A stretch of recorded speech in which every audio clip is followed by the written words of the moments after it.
My name is Martin Maddock with the Witness to War Foundation. It is June 3rd, 2019, and we're in Manhattan, Kansas. I'm sitting with Mr. Bill Feyerharm, Feyerharm, who served in Berlin in the United States Air Force out of the Ohio Air National Guard. How you doing today, Bill? Great. Glad to hear it. Thank you so much for joining me today. My first question is, where are you from originally? Well, I was born in South Dakota and educated in Minnesota, at Northfield. Went to Carleton College and then ended up doing a year at Michigan Law School and decided that was not for me. So I did a very logical thing. I joined an Antarctic expedition. And after that was done, I did my graduate work and met Ann at Wisconsin, University of Wisconsin. And my first job was the University of Illinois, and we got tired of flat country and went to heaven, University of Montana. Spent some time there, and then was recruited by Kansas State University, where we've been for 30 or 40 years.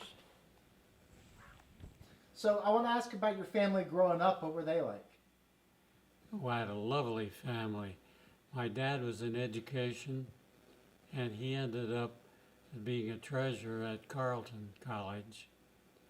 And my mother joined him, and they both then retired in Indianola, Iowa at Simpson College, and which is a lovely place. And that's where they're buried. Now, was there a military history in your family at all? No, I'm the only one that got into the military. I also want to ask about Antarctica. What inspired you to do that, and what was that experience like? Well, I was into Antarctic lore because the president of Carleton College was a geologist that was a member of the Byrd first expedition to Antarctica in 1929, and he later became a geologist and went as the president of Carleton College. So I learned all about it. So when I saw the ad in the Michigan Daily, by golly, I answered it, and he stuck up for me. So I spent several months in Washington training as a meteorologist, and then flew from here to the United States to New Zealand. New Zealand, we got into a good old Connie aircraft and flew to McMurdo Sound, which is on the coast. And from there, we got into C-47 and flew within 400 miles of the South Pole in a camp. And that's where I spent the year doing geology work. What was the camp like? Underground, under snow. And there were 20 of us who wintered over, which means that from February to November, we were isolated. And it was a great crew. We all got along together, and we were taken care of by the Navy Seabees. It was essentially a Navy base with a doctor is in charge of things. So it was a great adventure for me. So tell me about how you came to join the Air Force. Well, I joined the Air National Guard a couple of years before I went to Berlin. And it was either that or going into the Army and going to South Vietnam. So guess what the decision was? And so I got training in San Antonio, and it was part of the administration with the Air National Guard, and I'm very loyal to the Air National Guard. What was your training in San Antonio like? Well, it was basic training, but it was interesting because the other guys in my unit came from all over the country, There were lawyers, there were professors, I guess doctors or so, a really wild crew. And the DI didn't know quite how to handle us, the drill instructor. So he was very kind to us, and we had a nice time together. So after San Antonio, where'd you go? At Lackland Air Force Base, and went into San Antonio for relief, and it's a lovely city. And following Lackland? Went back to Iowa, where my parents were, and joined an Air Guard unit in Des Moines. Now, what was your MOS at this time? And what was your job? I worked in administration and personnel, and so I didn't do anything exciting like flying, but I messed around with a lot of flyers, which was fun. Any of them stand out to you? Any of the pilots? Well, no, other than flying down to San Antonio in a good old C-47. And the base I was at, as well as in Berlin, was a fighter base. And they were flying F-84s. Later on, F-84F, which was a swift wing plane, and it was really in great shape. So when did you get your orders for Germany? Well, I was in graduate school at Wisconsin, and I got a note to go down to the post office. There was a letter for me, and there they were. I was back in the Air Force, out of graduate school, and said report to Columbus, Ohio within 2 or 3 weeks. Flew there, joined this group, and then they informed me that you have the tough assignment, a year in eastern France, about 100 miles from Paris. So that was really tough duty, particularly during the weekends when I went into Paris. I kidded people I was going in to check on commies in Parisian bars, but that's not really the case. We all stayed at a lovely Parisian hotel, and they loved us because we weren't demanding tourists. We were good old Air Force guys that were having a great time. So we got along with the French very well. So what were some of your duties while you were stationed there? Well, a lot of my duties was to process people who went back to the States on emergency leave. If, for example, their parents were in trouble with some kind of health trouble, etc., or a death. So a lot of that was what I did. And for context, what year is it that you're in there? Well, we left, I guess, the end of October, 1st of November, and stayed on through August or September. And what year? 1961. So tell me what the Berlin crisis is. Well, I made some notes because anybody who's interested in the Berlin crisis should read this book, Berlin 1961, and it's by a guy named Kempe, K-E-M-P-E, who is a wonderful writer. He wrote for the Wall Street Journal, and it's 500 pages. So prior to this interview, I'm sorry, you were saying prior to this interview you had made some notes about the Berlin crisis. Yeah, I read this book, 500 pages, and the book said, look, People don't read much or understand much about the Berlin crisis. Uh, what and how serious it was. Mostly they think about the Cuban crisis in 1962, which got lots of play in this country when Khrushchev brought in missiles and troops to Cuba pointing at us. And it was a serious crisis. But the Berlin crisis was equally serious. The Berlin issue began in 1959-60 when Eisenhower had to deal with the Soviets when a U-2 spy plane was shot down in Russia. And there was another plane, a B-47, was shot down in the ocean just near the Soviet Union. So the Soviets got all excited about this, and there was lots of coming and toing and fro at that time. Then there was a period of quiet until 1961.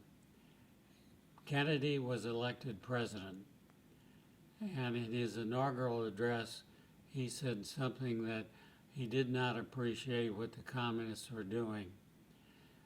Khrushchev, then the premier of the Soviet Union, picked up on that and said, John Kennedy, I don't appreciate any negative reports from you, and I'm getting prepared for action. So Kennedy then got excited, and Khrushchev said, this is what I want. I want to have a summit between the two of us, and let's pick a place, either Paris or Vienna or Berlin. So they picked Vienna in the late spring of '61. And that was the first time two Soviet and American leaders met in Vienna, to a crowd that loved the Kennedys, particularly Jackie Kennedy. And the events there were serious because Khrushchev said, look, I want to sign a peace treaty between the Soviet Union and the East German government. And that means I want Berlin to be a free city, somewhat like what happened in Vienna. In 1955, Vienna was a free city. The Soviets pulled out of it. But Kennedy was skeptical, as he thought what this really meant was Khrushchev wanted the American troops to get out of Berlin, and the French troops and the English troops, and it would be a free city for the communists. So Khrushchev came apart. He yelled at Kennedy. He said that's it. I think I'm preparing for war. And Khrushchev and Kennedy flew back to America and got together with high command in the White House. These were State Department people, they were defense people, and there were 2 or 3 other people who had had experience in Russia. One was Dean Acheson, who was the former Secretary of State for Dwight Eisenhower and Harry Truman. He took a hard line. He said, if the Russians are going to be that way, let's arm, let's prepare, let's polish off our nuclear weapons. And a part of that speech in Vienna dealt with nuclear weapons and how they could restrain them. But Acheson took the hard line, and 2 or 3 other people did. We're not going to negotiate, we're going to prepare. Others, including the Secretary of State Dean Rusk, said Khrushchev is not as hard a liner as you think. For example, when Kennedy was elected, he brought back prisoners from those spy planes. He did all sorts of issues that lightened the hard line in Soviet Union. So they said, don't start preparing for war and yelling and insulting people.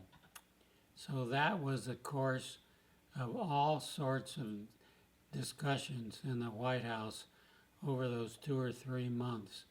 It was exciting, and it certainly led to the seriousness of this whole crisis. In the middle of the summer, Kennedy said, okay, we're preparing, even though I'm not quite the hardliner that Atchison was. We're preparing for war, and I'm bringing into the Air Force 11 Air National Guard units. And he also nationalized a bunch of National Guard units.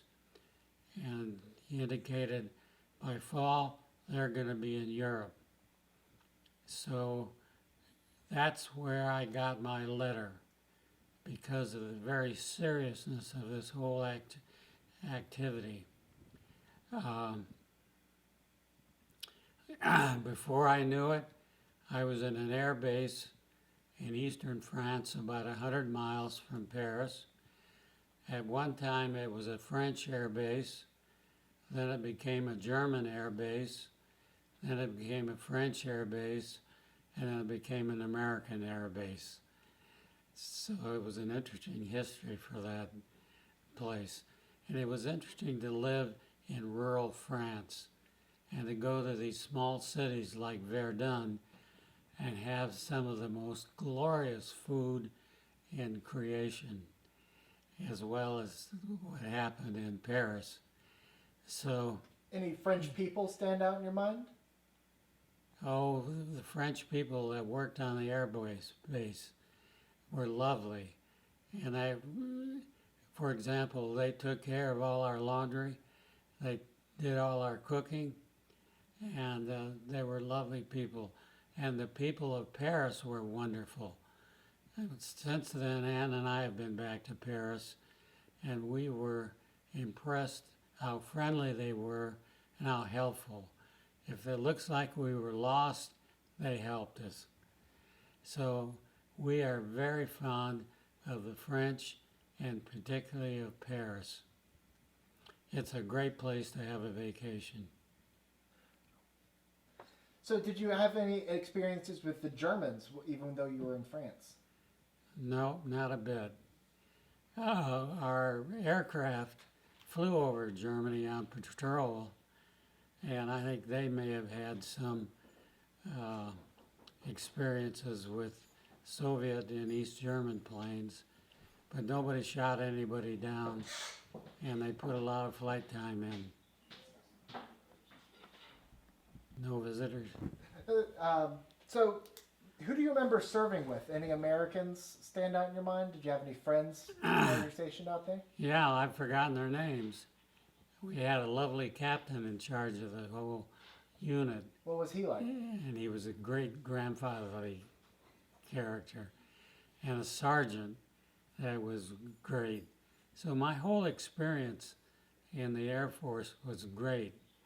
I am very loyal to the Air Force and to the Air National Guard unit. Well, any other memorable experience while you're in rural France that stands out? Funny stories, sad stories? Well, yeah, funny story is we had a Class 6 store, which is a liquor store. And we all said if the Soviets invade, we'll just open up the liquor store for them. But in it, we got champagne for $1 a bottle. Piper Heidsieck champagne, which is among the best. And we would go out by the runway, cook hamburgers, and drink champagne, and watch the planes come and go. So that certainly is in my mind and memory. Life doesn't get much better than that, does it? Hell no. Well, tell me about coming home from France. What was that experience like for you? Well, we flew in the Air Force, big personnel flights, and we flew from France to the Azores to Columbus. And while we were in Columbus, we lived at a hotel and went back to Lackland Air Force Base. But that was only for a couple of weeks. And then we were discharged. I bought a car in Columbus, a Chevy, and drove back to Iowa, and were welcomed home by my parents. And my mom said, well, I was really concerned about you going to Europe in a period when war may occur, less so than when you went to the Antarctic, which I knew you loved. But anyways, going back home was great, and I had interviews with the station at Des Moines, and then pretty soon I was back in graduate school at the University of Wisconsin. And anybody who can should visit Madison, Wisconsin, where the university is. It's a wonderful place. So, a couple other questions and we'll wrap up. What do you want people to remember about the Berlin crisis? How serious it was. There were events in Berlin where Soviet tanks faced down American tanks. And there was some concern that this may break out to war. Fortunately, cooler heads arrived. But Kennedy was always worried about some wild person that may lead to war. And if it's nuclear war, it's totally serious, because by then the Soviets had the atomic bomb and the hydrogen bomb and missiles.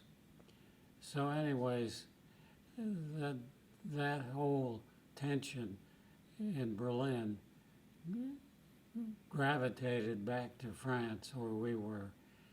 And occasionally we would have a NATO alert, and we would pile into trucks and go to the periphery of the base, presumably to defend it. But our defense was carbine rifles, which meant that we would have been overrun. But I remember those events. I'm going to turn it over to Riley, who's got some questions about Eisenhower, and then we'll talk about that JFK quote. Okay? Yes. All right. Oh, sit down. That's all he's looking at. All right. Okay, my question is, what were your thoughts on General Eisenhower? So Dwight D. Eisenhower as a general. He was great. He pulled together all these Allied units. He was responsible for D-Day, which could have been a mess, but he organized the events, including aircraft, paratroopers, and landing craft. It was a tricky landing, and it was bloody, but we survived, and he brought our units back through France into Germany. There was some controversy between the British commander and Eisenhower, Montgomery, because Montgomery wanted to take over command of many American units, and Eisenhower said no. And then Eisenhower dealt with the big events where American troops were snowed in and Nazis tried to invade eastern France. But his coolness and his leadership brought us out of that, and pretty soon we were back into Germany. Now Eisenhower became president, and people thought, well, Eisenhower is weak. But historians have now concluded he was tough, he was insightful, he was a great, great president. And he dealt with Khrushchev at an earlier period when things were heating up. So I have great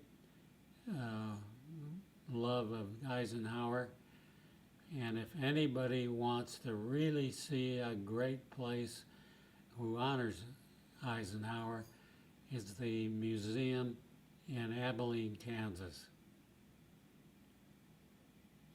Thank you.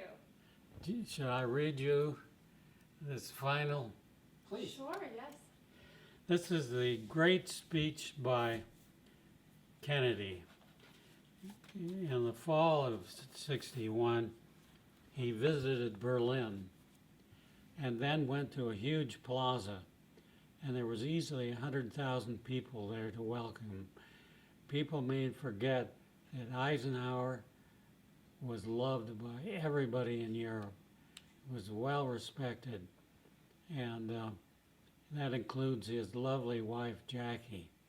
So in conclusion to his great speech, he said this: there are many people in the world who really don't understand or say they don't. That is a great issue between the free world and communist world. Let them come to Berlin. There are some who say that communism is the wave of the future. Let them come to Berlin. And there are some who say in Europe and elsewhere we can work with the communists. Let them come to Berlin. All free men, wherever they live, are citizens of Berlin, and therefore, as a free man, I take pride in the words, Ich bin ein Berliner. In other words, he acknowledged that he was a Berliner at heart. That's beautiful. Thank you. That's it. All right. Wrap up.